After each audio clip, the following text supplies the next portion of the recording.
Okay, hey everyone, welcome back to another podcast episode with Rowan and I. The Consilience Report is what we're calling ourselves for now.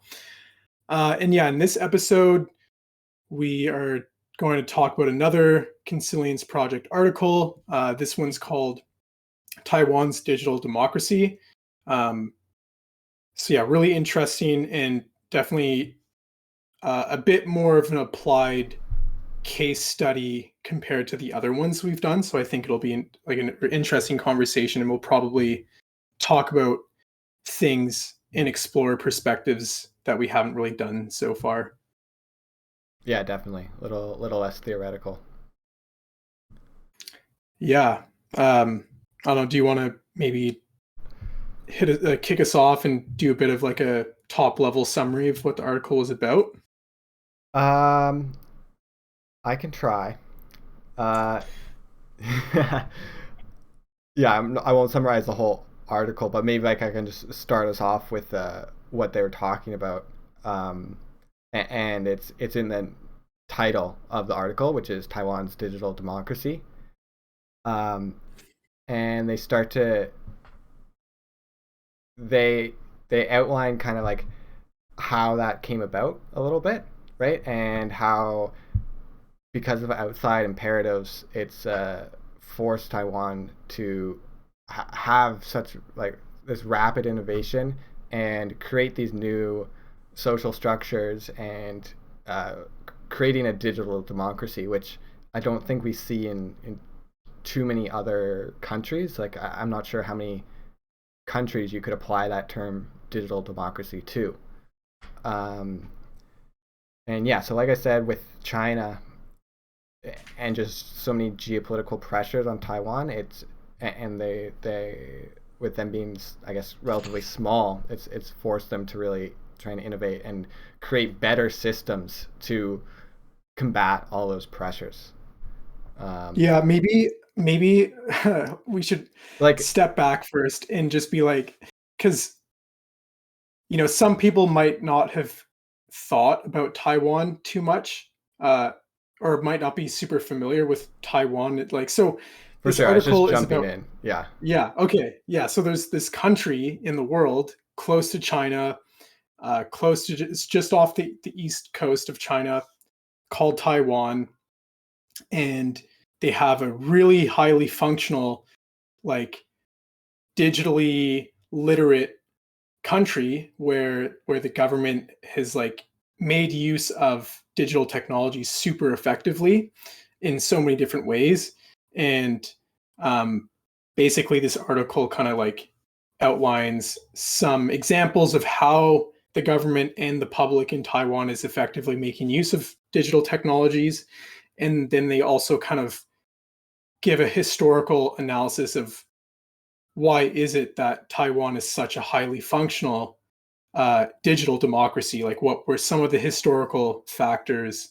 Um, yeah. And what were the steps yeah. necessary to get to that place, right? Because yeah, you need certain infrastructure and certain layers Mhm. to build on. And so the article, like you just said, it lays out a bit of that process and the steps taken. Yeah, and you were just talking a little bit. You mentioned like the geopolitical pressures.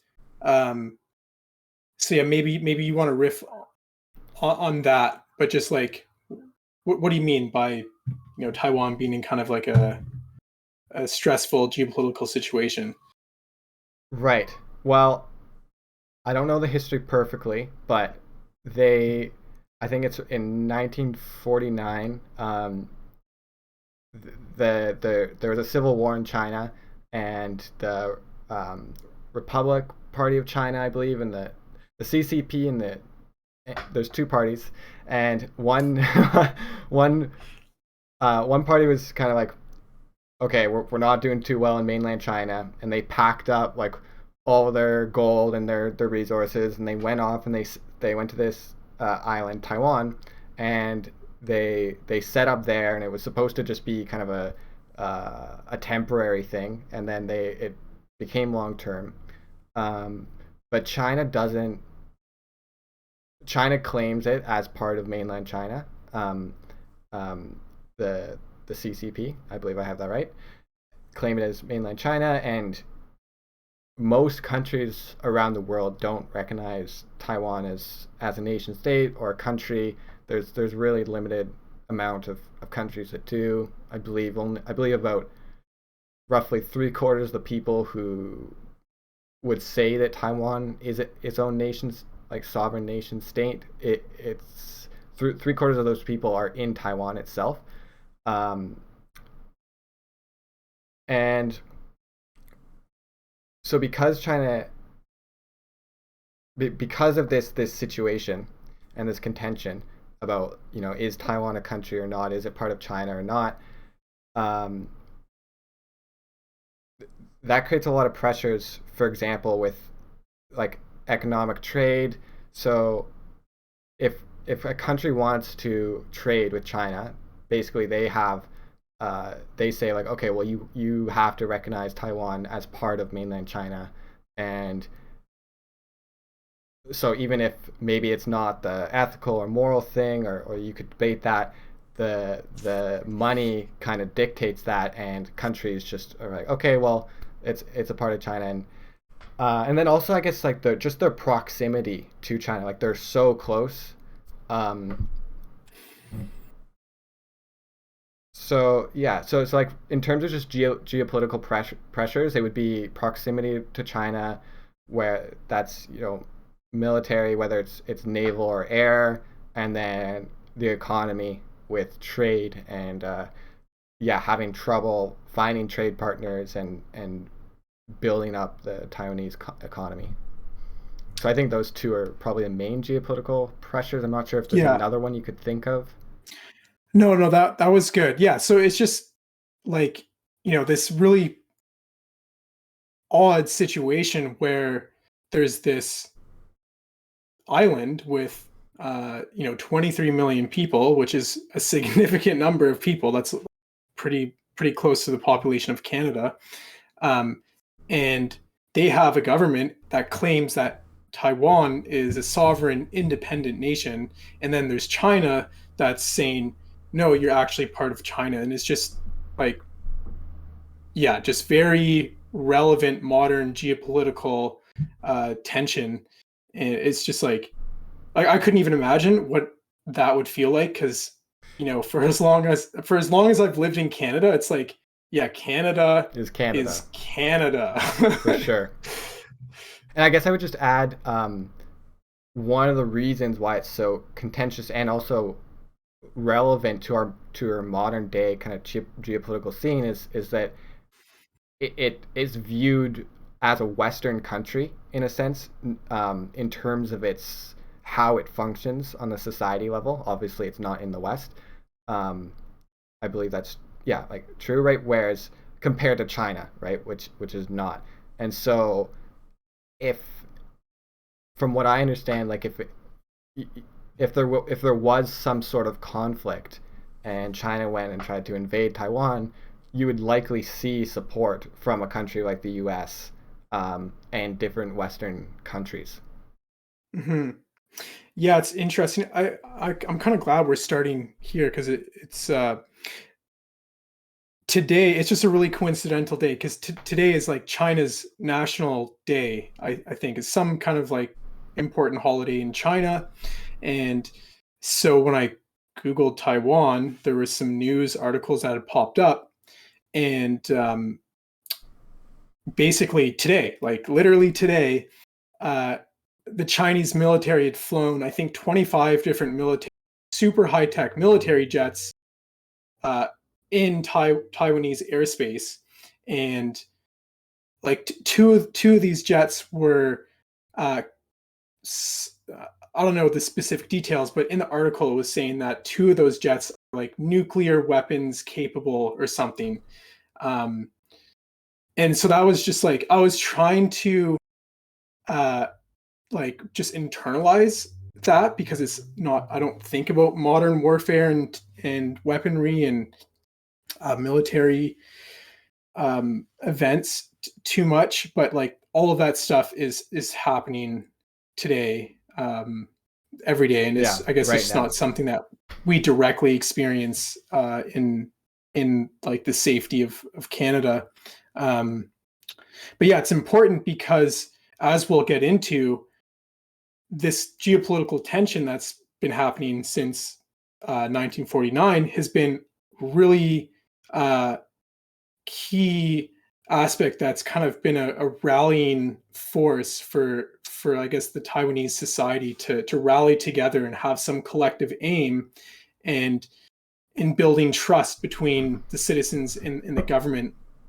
Um, and as I was reading that article, I was like just thinking, what that might feel like, and just like so imagine seeing military jets fly over your city that are not your country's military jets. There's some other country that is like very deliberately trying to claim, the country you're in as part of theirs. And like, I've definitely never experienced fear like that ever before. So I couldn't imagine what that would feel like, but I would imagine that having that common threat would be really powerful at giving an entire country a very like um, strong sense of solidarity, I guess, around like specific goals and like strategies and stuff. Yeah, absolutely. There's a quote in the article that I didn't pull out, and I can't remember who said it, but it's saying just what you said, where it's like war, um, regardless of the negative aspects of it, which are plenty, but it can be a really, really powerful unifying catalyst for a country to all come together and collectively work towards a common goal. And that's one of the the pressure from China being so close is one of the reasons Taiwan has been so successful in its innovation and building up to this digital democracy that it has. Yeah, yeah. Maybe you should. Do you think it's a good time to jump into that? Like, what do we mean by like? Yeah, What are some just examples of? for sure. Just before we do, is just like what you were saying. Um, that type of feeling, creating a different outlook in the country, like contrasting. So not only contrasting, like, oh, I've never seen fighter jets flying over my town here, um, but also contrasting that, like the type of outlook that creates, contrasting that with our political systems, whether it's in U.S. or Canada, that are working on really short time scales, and it's like, okay, what are we doing for the next 4 years? Um, the that just, to me, that creates like completely like fundamental differences in the types of goals and projects a country can try and achieve. Oh yeah, no, totally. That just made me think. Yeah, like the effect that uh, having this kind of unifying threat would the effect that would have on just the scale of planning, like the time scale of planning.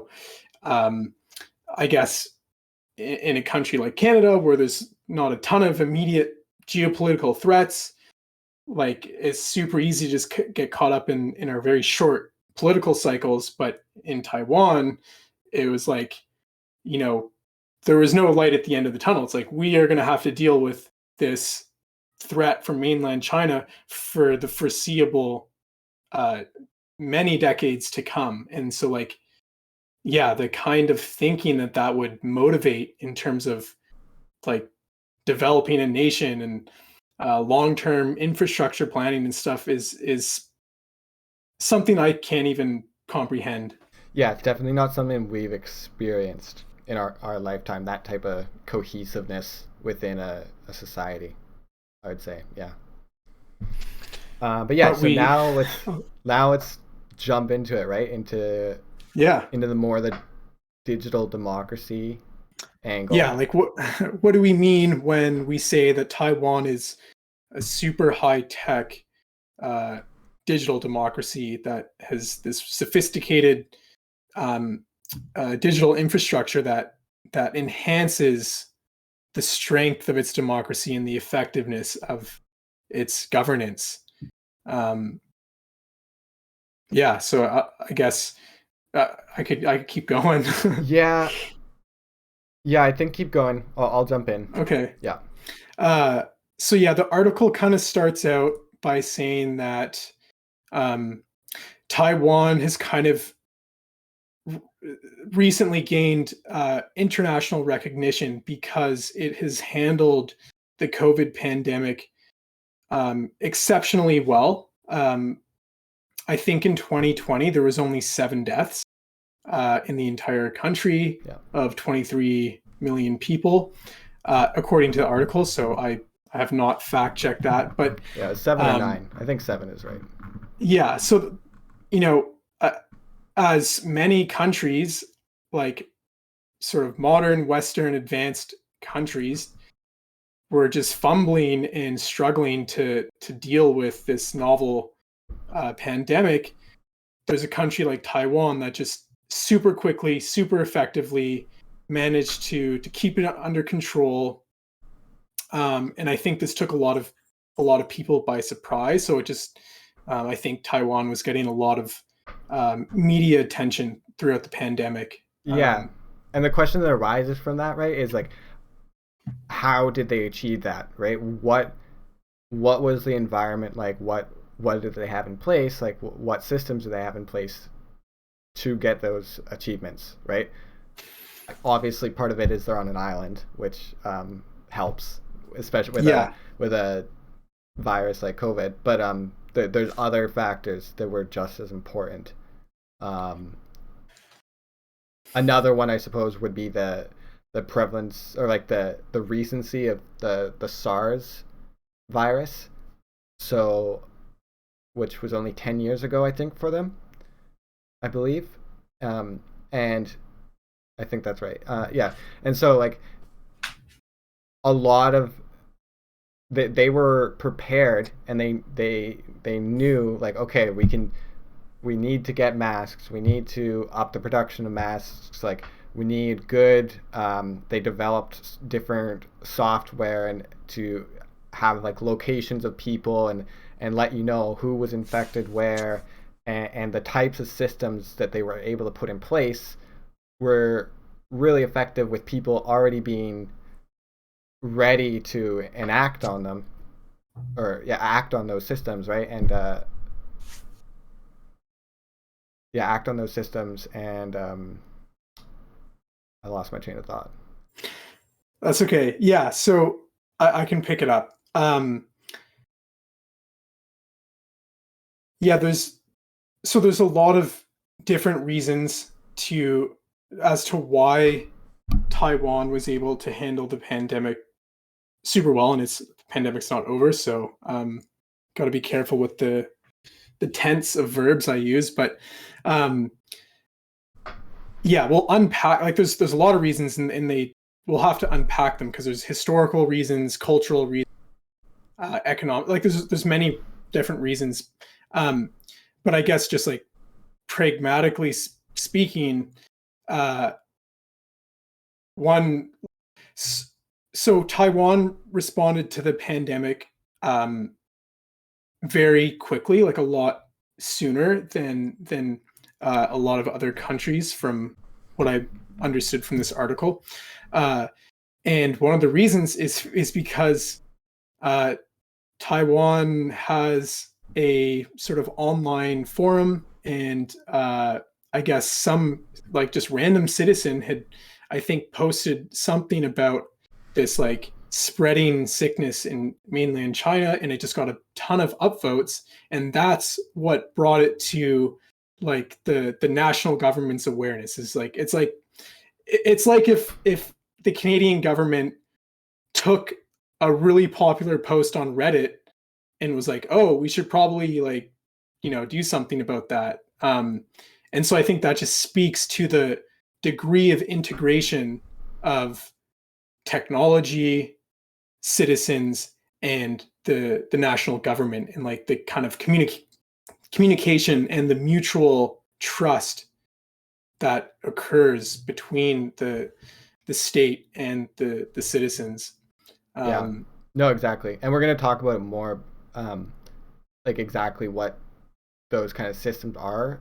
Um, but it's like because they have these systems in place that created these channels for information flow, so that you have something where a government official can see, like, we wouldn't even have those systems. Like, you Reddit is a decent example in a way, but it's not like we could actually use Reddit in that way, right? So Yeah, like, because it's not like a Canadian democracy platform. It's yeah, it's an it's an independent private company. yeah, Um, yeah. So the effect of it, like their effectiveness on COVID, and that's what really kind of it's one of the main reasons to, or it's a good reason right now to look at Taiwan and be like, okay, so what exactly are they doing? What enabled them to have such effective responses? And yes, let's continue yeah, to dig into that. yeah. So like one of the standout characteristics of how they've responded to COVID is the yeah that like what I was mentioning, the sort of the collaborative relationship between citizens, just like everyday citizens and society at large, and the national government. So they've set up these different, um, yeah, like I guess platform type of systems where citizens can like provide feedback and discuss topics with the confidence that these will work their way up to government officials if it has enough support from other people. Um, and so I guess like that, um, the fact that the government has set up these different avenues for citizens to collaborate and provide input and to provide solutions, and then if those solutions are good, well designed, effective, the government will actually adopt them as official, like as official strategies of their own. And so during the coronavirus pandemic, I think this happened in a number of different ways. Like from what I remember, and we'll talk a bit about the sort of culture of civic hacking Yeah, in Taiwan. But um, yeah, basically, like Taiwan has this culture of civic hackers, so a lot of like software developers that are kind of civically inclined. And so during the pandemic, some group of programmers, or it might have even just been one, developed this like real time map of, I think, um, maybe outbreaks I or think yeah, infection, right? Yeah, infections, and then yeah, also the supply levels of masks in different stores, or they were starting to build out that infrastructure, and it was just like totally grassroots, just started by a regular citizen, and then, well, the government of Taiwan has a digital minister, who we'll definitely be talking about. And basically, they like were brought. The government was brought aware of these tools that were being made in a grassroots manner, and they took them and gave them more resources and actually developed it out into a nationwide um, strategy to like mitigate the effects of the virus, to help citizens get masks when they need them. And it was just phenomenal to read about that. And yeah, it's really cool how they've managed to set up this kind of tech stack as well as trust between the government and the citizens, so that those things can happen. Like yeah, some exactly. random, yeah. Yeah. So speaking of tech stack, it's like how did they get to this point, right? Like how did they get to a point where they could have this tech stack, have this software, have civic hackers, right, or groups of civic hackers that can even influence the government and the country in this way, right? And so we have to go back really, to basically like when Taiwan was founded, roughly, and talk about how they the different layers that they had to build to get to this point. And Yeah. what they needed, right, was they needed a really strong industrial base of physical systems, physical buildings, physical manufacturing, right? And you needed to have those in place first, and they did. And then you had to build on top of those, right? Like it's basic. Just you need a strong foundation, and then you can build your house on top of it, and so on.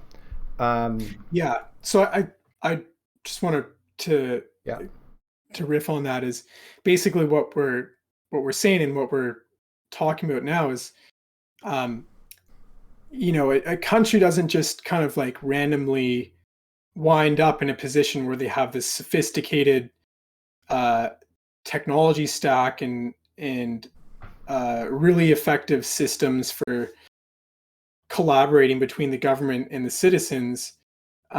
Like that took some long-term, deliberate, strategic thinking for decades, like going all the way back to basically when Taiwan was founded in yeah, maybe 1949. yeah, maybe a little bit like decade after, maybe like 1960s, roughly 1970s, Yeah, right? Is when it more started in force. Um, and just yeah, the development of their country because they really imitated the West, um, and I think I yeah, so like they imitated the West with their indigenous industrial base and then indigenous Silicon Valley, right? So they built this industrial base and then they built their own version of Silicon Valley, which we're going to get into more and how exactly they did that. And then that allows for kind of a cycle of innovation to build this to build the software and then build the hardware and cycle back and forth. And I think an interesting thing to point out is how and this you don't see this just in Taiwan. It also happened in different Asian countries like Japan, for example, where countries that have tried to emulate what the West is doing and the systems that they have, they're usually more successful at creating those systems, or they're able to innovate and take the like they're able to see like okay what were the shortfalls, what were the pitfalls that a country like Canada or the US went through, and how can we avoid that, how can we take the good things and build on it. And something that reminded me of while I was reading the article is just like how developing countries skip over steps um, for in different areas. For example, with cell phones, right? Like we like growing up, I had a landline, right, where it's your home phone and it's just at home and it's connected to the wall, right? yeah, Well, some countries didn't have phones at all or landlines, and they went straight from no phones and no internet or whatever to having smartphones and handheld devices connecting to the internet, right? So it's like countries that are behind get the advantage of seeing uh, it's kind of like first mover versus late mover advantage, and that's kind of an idea in business. And there's advantages to being a first mover, but there's also advantages to being a late mover and seeing what's yeah. happened. Oh, that's interesting. It just makes me think like maybe in terms of business and markets and economics, there's like a clear first mover advantage. But I guess when it comes to like nation development and uh, not specifically one market and one company, like an economy at large, yeah, maybe there's different ways to think about first mover advantages. I just had yeah, there's just an interesting connection. Yeah, absolutely. Um, So maybe not to get sidetracked, um, right? But it's just that they went about it in like the late 1950s and so on, and they started imitating Western countries and building up this industrial base. And then I guess like the next thing that they worked on probably was building up their exports and specialized um, technology. And the one interesting thing that I just remembered is like when Taiwan was formed, um, they not only did they bring a lot of like physical wealth and gold, but they brought a lot of brain power. Because as I understand it, if you were smart, you weren't, for various reasons, you weren't so welcome, for, or you were demonized in some respect in mainland China. And so a lot of really smart people were on board, literally, like on ships going over to Taiwan. And so, like, they have really high, for example, I think it's like a 44% of the country holds bachelor degrees, and they just have a bunch of really smart people um, that helps facilitate building these layers. Yeah. And so, like, the next step, right, I think is going from like industrial and then moving to exports and a bunch of semiconductors, right, and more really sophisticated technology and companies that have been in Taiwan. Like, for example, HTC, Asus, Acer. There's a bunch of, and some other companies I'm forgetting the name of, that are doing like cutting edge semiconductor technology, are all based in Taiwan. And yeah, there's certain factors that led up to that, and that fact in itself is one of these layers that's helped build them up to a digital democracy. Yeah, totally. So just to make it clear for the listeners, like in the article, they did this extensive like historical analysis of like, okay, what kind of policies and kind of macro level national trends can we observe that the government in Taiwan had, like, what kind of national strategies were being implemented and what kind of long-term thinking was happening, like starting from the 1950s all the way up through until today, and what were kind of the most salient uh, periods and strategies that can help us understand how Taiwan has developed their nation into what it is. And like what you were kind of getting at, or what you were saying, was it kind of started out as so I think in the article they kind of talk a bit about how the threat from mainland China, right when Taiwan was founded in 1949, I think made it very clear to like the government then, that they needed to focus heavily on developing a strong domestic economy so that they could be self-sufficient. So there was like that period, I think it was the 50s from the article, where it is like the government imposed regulations that limited the amount of things that could be imported, so that it like incentivized companies and people in Taiwan to develop domestic manufacturing infrastructure.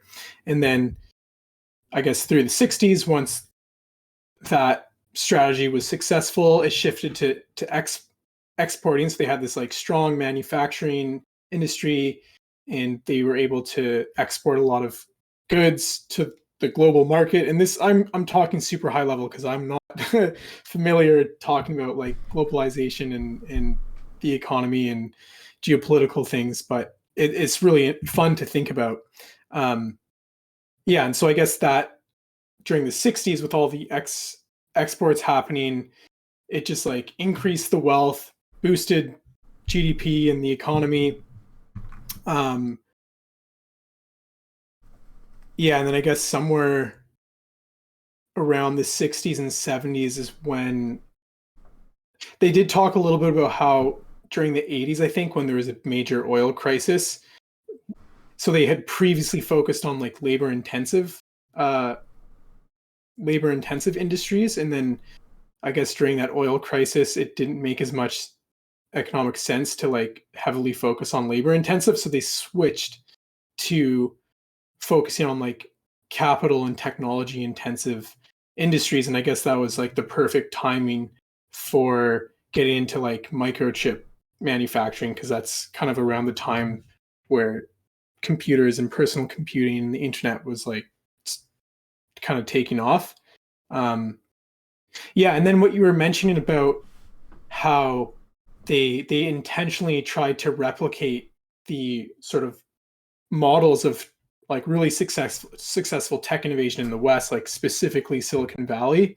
Um, I mean, you might be able to speak to this a little bit more, but there was like, so in California, there's the Stanford Tech Hub or something. Um, Yeah, Stanford Park, I believe. Stanford Research yes, Park.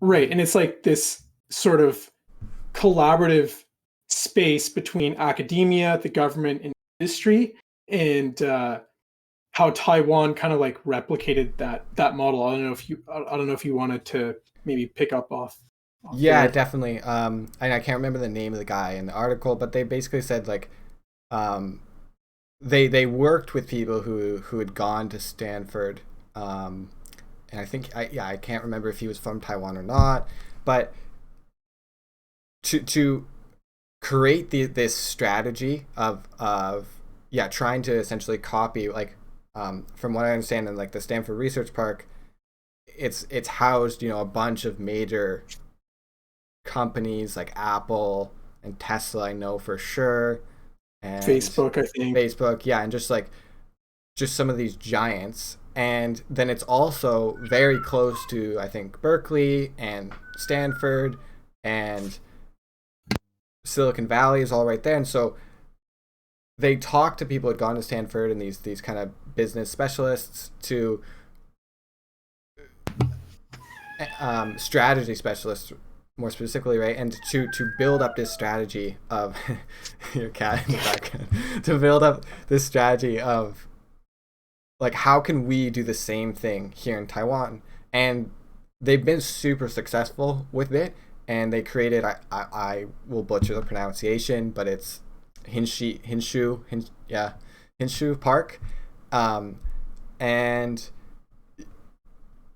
yeah, so I even have a quote here where it's like, following the creation of the Hinshu Park, firms and government institutions flocked to the zone, attracted by advantageous tax breaks and co-location. Um, the TSMC and UMC, which I can't remember what they stand for, are now both headquartered within the park, as are various other firms, foreign and domestic, and the Taiwanese Space Agency. There's the university, a couple universities headquartered next door, and yeah, just like, this wasn't an accident. They mimicked Silicon Valley, Yeah, and and yeah, to what you were saying is not only did they kind of mimic and replicate, but in many ways they executed it more effectively. And yeah, which is a common theme, right? With that we're seeing, right? yeah, Like, not only did they do it in the instantiation of their country, and but also in kind of more micro different areas. Um, hmm yeah, the way I think of it in this particular case where they modeled the Stanford Innovation Park, or I forget what Research it's Park, called, yeah, but Stanford Research Park. Research Park. Yeah, it's just one of the reasons why today Taiwan has such a well developed tech infrastructure, but also such a tightly knit culture and collaboration between industry, the government, and in society. I guess, like in just the example of Hinshu Park. Um, yeah, like I guess in the attempt to replicate that model of like, oh, you know, if we develop this place where there can be um, I guess like we can incentivize collaboration between academia, industry, and the government, we'll be able to like have similar kinds of tech innovation as we see in the West. And then next thing you know, it's actually just created like an even more Successful robust, hub. resilient. Yeah. Yeah, um, It I also guess maybe yeah. I was just gonna say, like, maybe it kind of fostered that tighter sense of collaboration between industries and other avenues of society more than maybe what Silicon Valley was able to instill in the broader American culture, I guess. Yeah, it's interesting because Silicon Valley is very kind of I'm missing the word, but it's all there in Silicon Valley, and it's a culture particular to that area that's not necessarily integrated with the rest of the country, and it's done amazing things for America in general, like on large. But there's so many states that are nothing like that. Where I guess maybe Taiwan being smaller helps them, where it really creates that type of community and that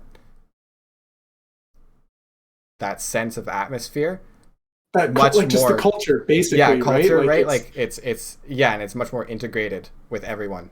And it also mhm, speaks to what we were talking about earlier, where like you have long-term visions, right? Like when they were creating this, they had long-term visions of what it would do. mhm. And part of the reason they could have these long-term visions, or they already had seen the effects of this type of systems and culture, and so that even allowed them to more accurately inform their long-term visions. It wasn't just a shot in the dark. Mhm. Yeah, and so I guess all of that is kind of contextualizing modern day Taiwan. Yeah, and we're trying And to like I don't talk. know. We were trying to just outline like what are the different layers and different steps that Taiwan Mhm, had to take to reach this point that it's a digital democracy, and reach the point where it's created these kind of like complex innovative systems so that they could detect COVID early, so that a citizen could post on a board and mhm. have that the linkage between citizen and civic engagement to government, and have that be really effective. Um, Yeah. So I mean, I think we covered most of that. I think so. Yes, exactly. Okay, That's everything we were basically just outlining and great. talking about. Yeah, so um yeah, just bringing it back to kind of uh the main focus of the article, and I just want to make sure we cover all these points, so I'm just going to reiterate it. It's like they kind of look into, okay, Taiwan has demonstrated very effective strategy, like national strategy, particularly in economic development. So we've talked a bit about that and the sort of the evolution of its industry, um, technological innovation. We've talked a bit about that, and then I guess the third area of their sort of effective strategy is having flexible institutions, and maybe we haven't. Maybe we could try and expand on that, like because Yeah, that was another key aspect of Taiwan and its historical development that's contributed to its state as a digital democracy today, is because it's had such flexible institutions where the government has kind of been able to reinvent itself and like reinvent itself in the face of new technologies, and like, okay, how can we integrate these new technologies that are incredibly sophisticated manufacturing infrastructure has provided us with. What does this mean for how we govern our country, and how we communicate and collaborate with citizens, and like how does this change participatory democracy, basically. yeah. um Maybe a good place to go in that direction is to talk about Audrey Tang, um, totally. and yeah, a bit about how they influenced government and how civic hackers changed government. Maybe do you want to outline a bit about Audrey Tang? I think you know more. Sure. Yeah, I know a little bit. So Taiwan has a digital minister. Um, so like a And it member didn't of, always. It didn't always, which they yeah, go over in this exactly. article how that came about. Right. Yeah. And so currently the digital minister, I guess the first and only digital minister of Taiwan so far is this woman called Audrey Tang. And she started out as a just like a open source software developer, kind of like Worked in hacker Silicon type Valley. person. Yeah, she worked in Silicon Valley.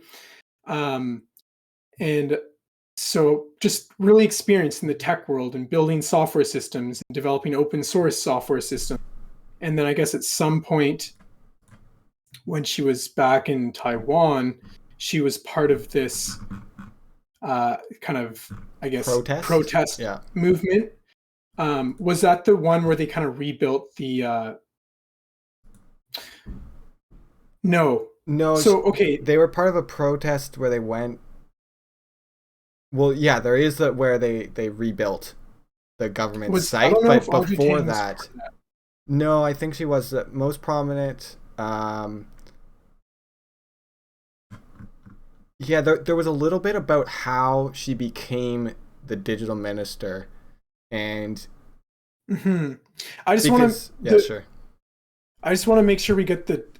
I mean, we don't have to get the timeline super well, but I guess basically, there was this protest where, um, I think some protesters were like outside one of the government official government buildings that some proposed economic policy, trade policy with China Yeah. was like dropped or something like that. And is this the right one? Yeah, I think so. I'm just trying to find that exact thing because I'm finding the one after it, but that's exactly Oh, what okay, I actually, was I've got thinking it. of Okay, too. Do you have it in your I've got notes it there? here. Yeah. Yeah. So I forget the dates. It was like 2014 or somewhere around there.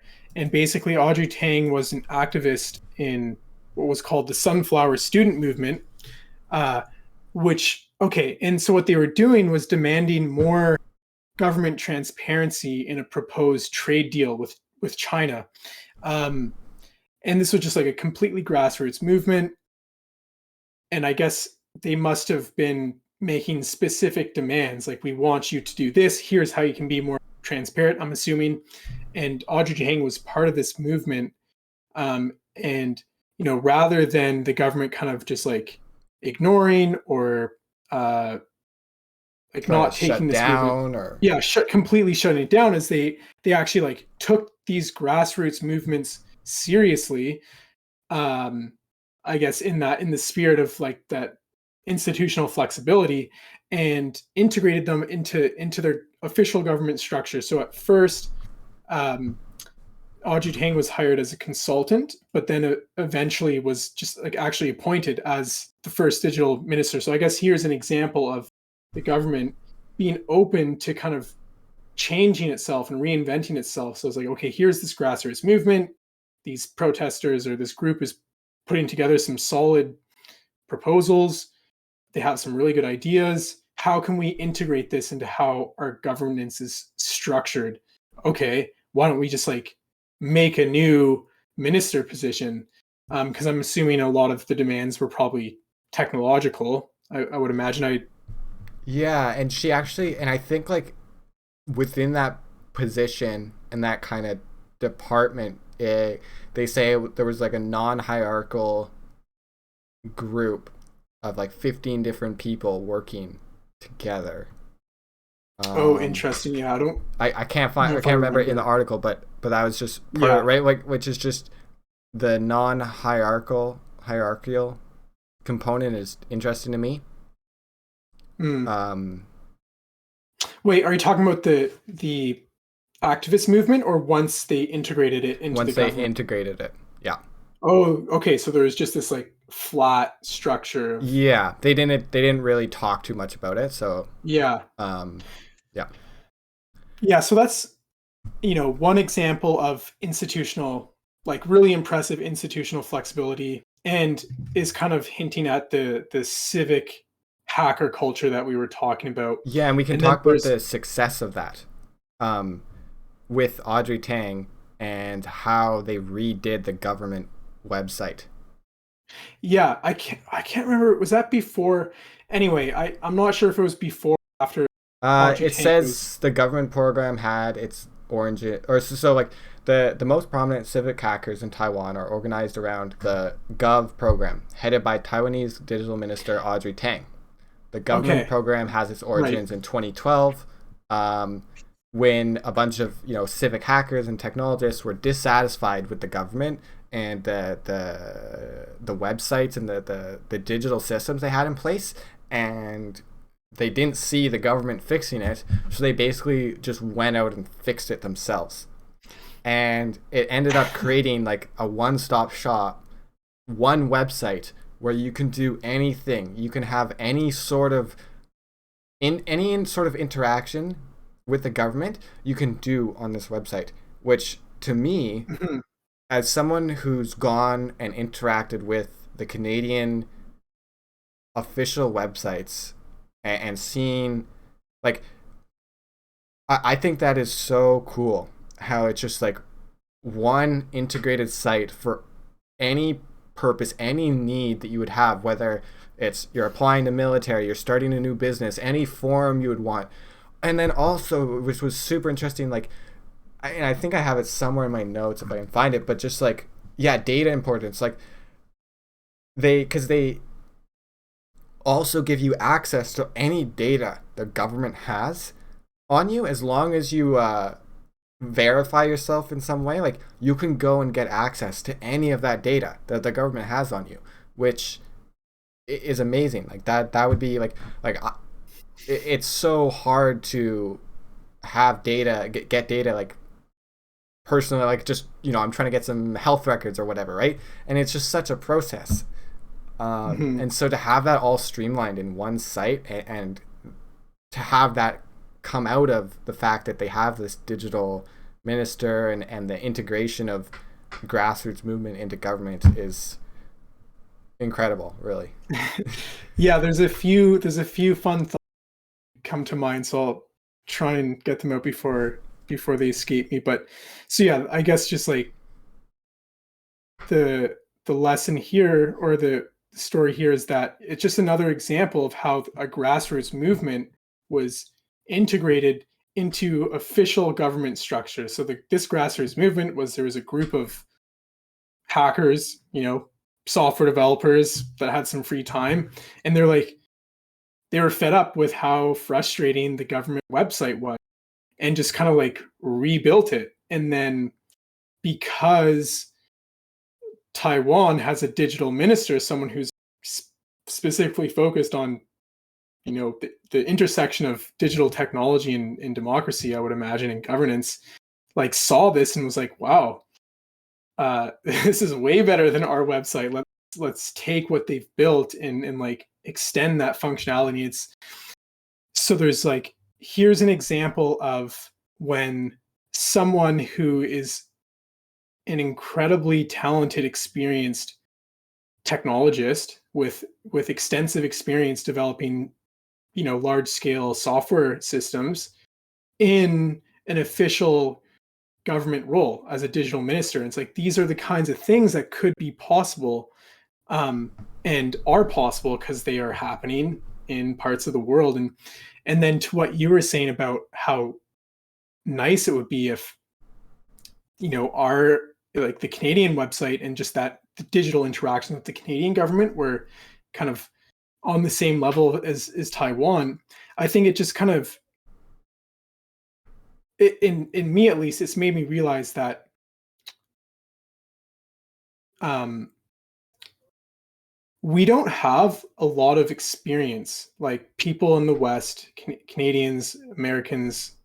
Um, we don't have a lot of experience with software systems that are designed specifically to strengthen democracy and self governance. like our experience with software is like, if you just think about it from like a kind of like resource allocation and incentive point of view, like most of the software platforms we interact with are private companies that are trying to uh, maximize the amount of profits. And if these are free platforms, which, you know, I'm sure the platforms that the Taiwanese government have made are free. So our experience is particularly with free platforms is where the incentive is to extract as much value from the user. And like these are multi-trillion dollar markets. Like there's like some, like these numbers are so big we can't even comprehend them. But that's how much resources are going in this direction in developing these specific kinds of software systems.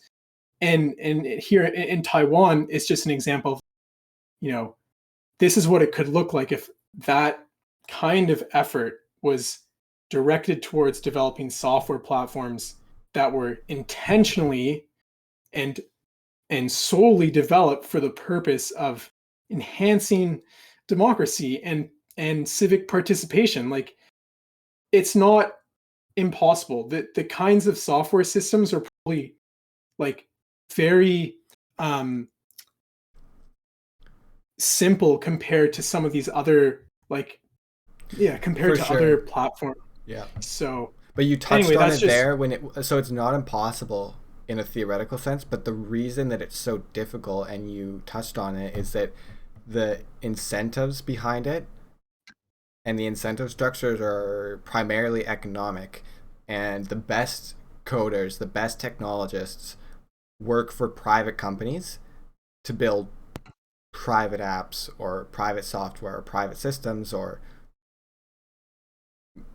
private in the sense that they're from this organization, right? Like, so we don't have necessarily the best people working in the Canadian government. We don't have the best people creating systems or software or applications that are trying to like strive to increase like democratic capability or whatever whatever you're trying to maximize, right? And so it's not impossible, but it's so hard to fight against the incentive structures. totally, yeah. And I think that it's really indicative of the difference in culture, Yes. where in the West, it's very much, I guess,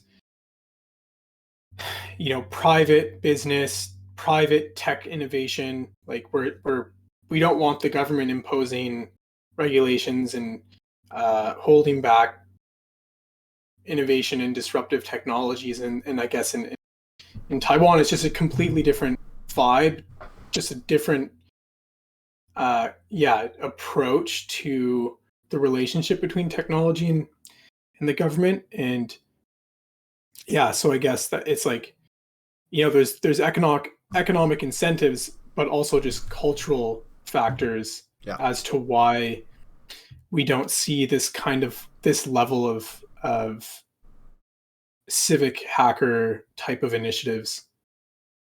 Yeah. Yeah, exactly. Yeah, definitely culture is probably one of the primary factors. Like, yeah, culture, and then incentive, like economic incentives, right? Those would be the two primary factors.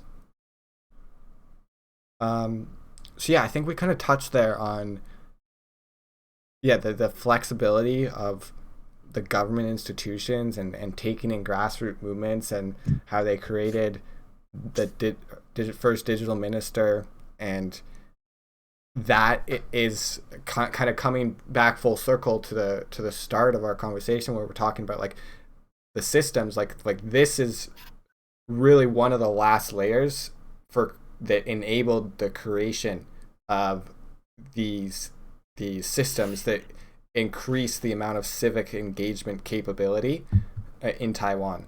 Mhm. Yeah.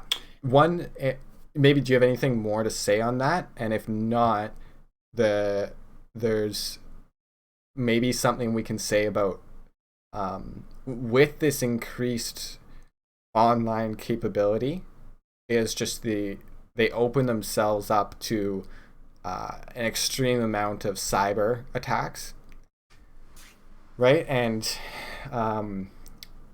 yeah, somewhere I had, oh yeah, so like the prevalence, yeah, with the prevalence of digital systems in government architecture, you open yourself up to a myriad of cyber attacks. And Taiwan's large digital footprint, both government and civilian, and poor relationship with mainland China naturally create a serious cybersecurity problem for the country. It says Taiwan's government faces 20 to 40 million cyber attacks every month, including about 100,000 each month that specifically target Taiwan's National Security Bureau. And then, moreover, it is no surprise that about 80% of the successful attacks are identified as coming from mainland China, which yeah, isn't a surprise, right? Like that's the main kind of geopolitical enemy or threat. And so, and then they say in the article, according to President Tsai, I don't know how to pronounce it, cybersecurity is national security. And that stood out to me because it speaks to like the like I want to say intrinsic, but maybe that's the wrong word, but it's like the intrinsic placement of value on national security, which itself is value in nation, which isn't something that's so clear in my mind. Thinking about the world, it's like, and the idea of nations, yeah, it's definitely something I want to spend more time thinking about, and I've thought a little bit about in the past. But it's just like, because I'm sure that like there's people in the world that don't really operate. They have more global perspectives and global organizations, and there's arguments where people are like, oh, the idea of a nation is outdated or whatever it may be, but for him, he's like from that one sentence, it seems like they place value on the idea of a nation and national security and cybersecurity. Yeah. Well, yeah, I think inherent with like a key factor contributing to the strength of a nation is its collective identity. Like the people of that nation, there needs to The be story. a sufficient number of people that believe in and support the idea of that nation to like care enough about it and to hold uh, intrinsic value in that idea of the nation. Yeah, and so I guess in this situation, with the sort of decades long threat from mainland China, I guess it definitely solidified that national identity, like very deeply, probably in Yeah. within the culture at large. Yeah, that is interesting. Yeah, I don't know. Was there anything like, I guess what was kind of their takeaways from the cybersecurity? Because they did talk a little like decently extensively about the cybersecurity. I know they talk about the media, kind of like the media landscape, and like they touch on, I guess, like propaganda and misinformation campaign, which I think, from what I made of it, it's kind of like not the main part of the article, but they brought it up because it relates to a number of other Consilience articles that have been published. I think the end point of that kind of was the sentence, just cybersecurity is national security. Mm. So I think they're just emphasizing the importance of cybersecurity, especially in the face of like so many attacks.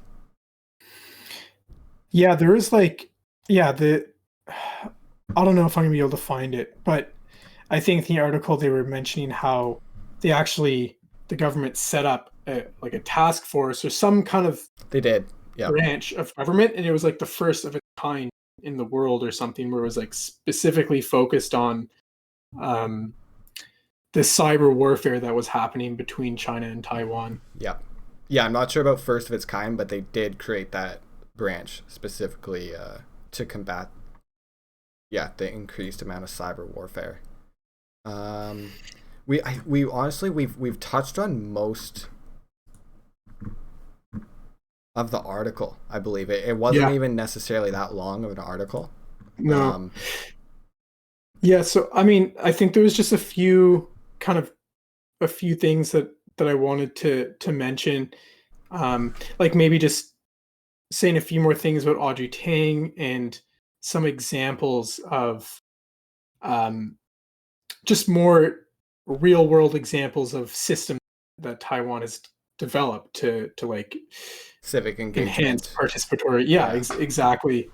Like one of the things that I thought was really fascinating was this like online platform where um, citizens could see, uh, I guess, they could see proposals and bills as they were being drafted and going through the legislative process. So it'd be like if we could see in real time what the Parliament of Canada, what kind of bills they were drafting, and like what kind of decisions were being made on them, and then having the ability to ask feedback directly to Parliament.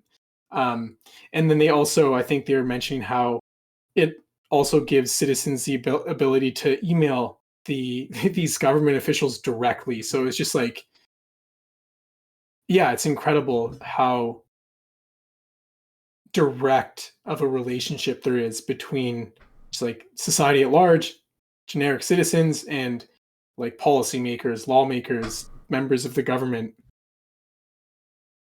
Yeah, definitely. Um, yeah, and it's had some amazing benefits there, right? And just kind of like collective sense making, really. And there was that podcast that you sent me a while ago that gave some examples for just kind of detecting what exactly is important to um, people in Taiwan. I think the example you said was like it was like they're talking about should we have Uber or not, and like what's important around Uber.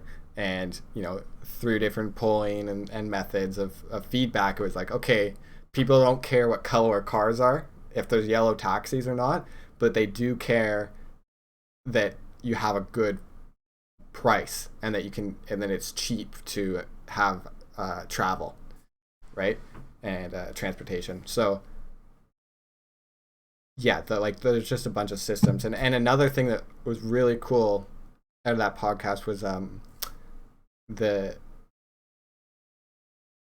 and this is what Audrey Tang was talking about, right? Was how I'm not exactly sure how the systems work, but they have systems where you can, if you're a citizen and you have an idea how to make something better in the country, better in the government, you can put forward a proposal, and if that proposal gets accepted in whatever way that is, whether it's like up votes or whatever mechanism they have for accepting that, then it's like you get a grant of, and it's like, okay, you get to go and work on this for 2 years and try and make something of it, which is just it's so cool. It's so different than really anything we have in Mhm. Canada, right?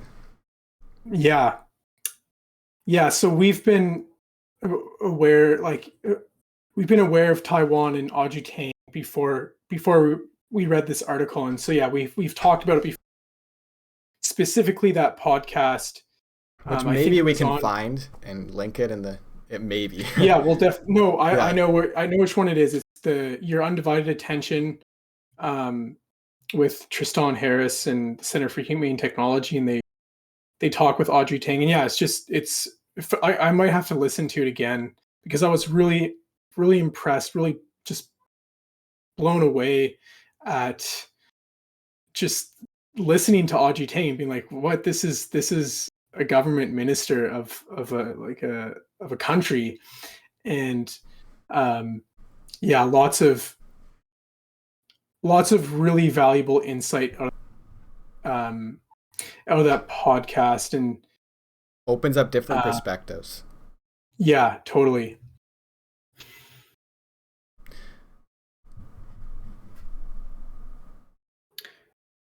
Um, yeah, I think we kind of touched on all of the interesting ideas, the main Yeah. points of the article, like just how much more.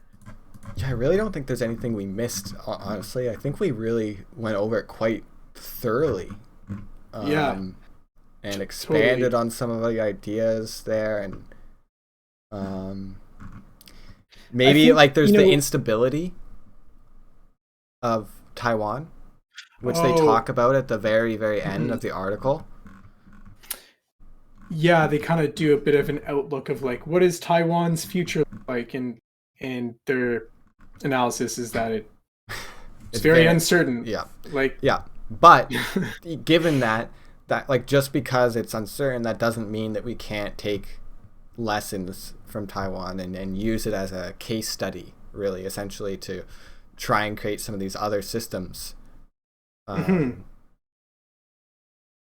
Yeah, yeah, totally agree. And I think for me personally, one of the biggest takeaways from this article, but just from listening to Audrey Tang previously, is that um, like participating in your country's governance can be fun and mm, engaging and meaningful, and like it it can be very productive, and that excites me because um, I think it's just from like the first article we read, the importance of having an epistemic commons, and just the importance for the uh, continuation of open societies is ensuring that there's like high levels of civic virtue and an understanding of how the government works. And